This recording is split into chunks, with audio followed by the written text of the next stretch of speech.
Nos próximos días darán comezo os traballos de sustitución das luminarias da rede de alumeado de Outes por tecnoloxía LED. Neste caso é un proxecto que está financiado polo Instituto de Diversificación e Aforro Enerxético, IDAE, do que, hai case xa 2 anos, logo de presentar unha proposta, fomos seleccionados para, levar a cabo estas obras. Estamos falando dunha obra que se achega a un orzamento de 800.000 euros e que no que consiste basicamente en sustituir a tecnoloxía, as luminarias, por tecnoloxía LED.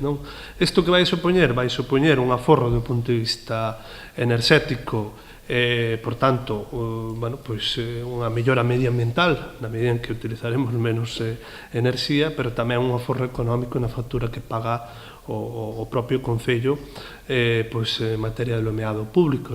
Os traballos afectarán a case todo o termo municipal. No prego de condicións inclúese ademais a mellora concreta do alumeado en 2 zonas de especial interese, como son os paseos de Ponte Nafonso e de Broña. Consisten na sustitución de luminarias, tamén de cadros eléctricos, boa parte, prácticamente todo, mellor dito, término municipal. É certo que hai algunhas zonas onde existe instalada a tecnoloxía LED, pero hai outras moitas que non. Chega a todo o Concello e, por outra parte, temos tamén unha serie de melloras que nos propusemos nos pregos de condicións a propia empresa, as propias empresas que participaron no concurso, que consistiron na mellora concreta do alumeado das farolas, por así dicirlo, a sustitución das mesmas no paseo de Ponte Nafonso, e tamén a mellora, neste caso, tamén das farolas no paseo de Broña, na praia de Broña.